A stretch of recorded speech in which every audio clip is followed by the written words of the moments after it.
nga ba editicha be basinga okuyosa kati editicha wayosa omwana omusomesa wa primary oba omusomesa we anakola ati era naye walaba ayosezza avaawo. Awadde ekyokulabira kya ssomero Lugazi West Primary School yafunye first grade 3 zokka terindalyo erya Lugazi Primary School erifuna first grade 3 nga gano oluguudo lwe lugawula nga gafuna buli kintu okuva mita n'agamba nti kino tebagenda kugigumiikiriza alabudde abatasobola kuyisa baana bave ku masomero. Twagala kusisinkana school management committee obukiiko obwo obumanaginga amasomero tusinkane ba foundation body nabo batufuukira ekizibu abamu bagaana okukuba transfer ba head teachers ngate ba head teachers bakola bubi.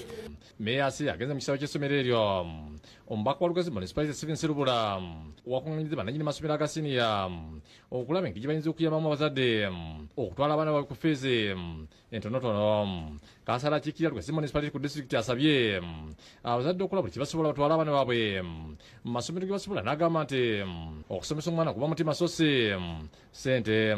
Kikugwanidde okwogera n'omukulu w'essomero muteme empenda woba oyina kasooli gwoba otwala ku ssomero, woba oyina nkuzi oba otwala ku ssomero, woba oyina lumonde gwoba otwala ku ssomero omwana asome.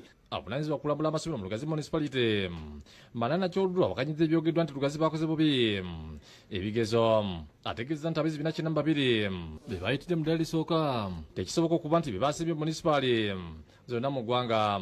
Tugezaako okuwa the best services Lugazi Municipal Council era tubasuubiza ng'ekana batekagiridde ebyenjigiriza tukaddamu ne community tugenda kubeera community mobilization tugenda kujja bane tubategeeze ti ebyensoma byonna olina okuteekamu ensimbi. Yo mbaka Sirubula asimyako mu masomero ga UPA gakoze obulungi n'agamba nti wadde ng'alina okusomesa okutagambika nti wali kyakola ku bwago bwannannyini abazadde bangi tebagasobola.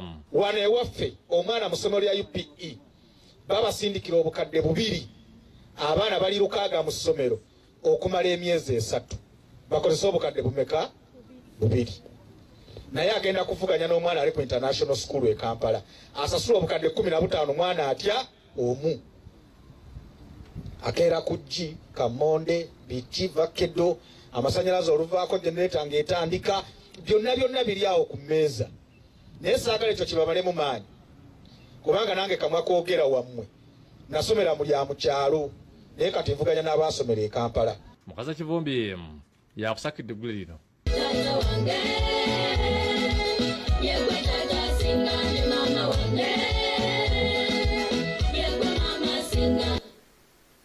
Webale ddala Mukasa Kivumbi tugenda kuddamu tuwumulemu ate nkomewo n'ekitundu kya Agabuutikidde ekyokusatu.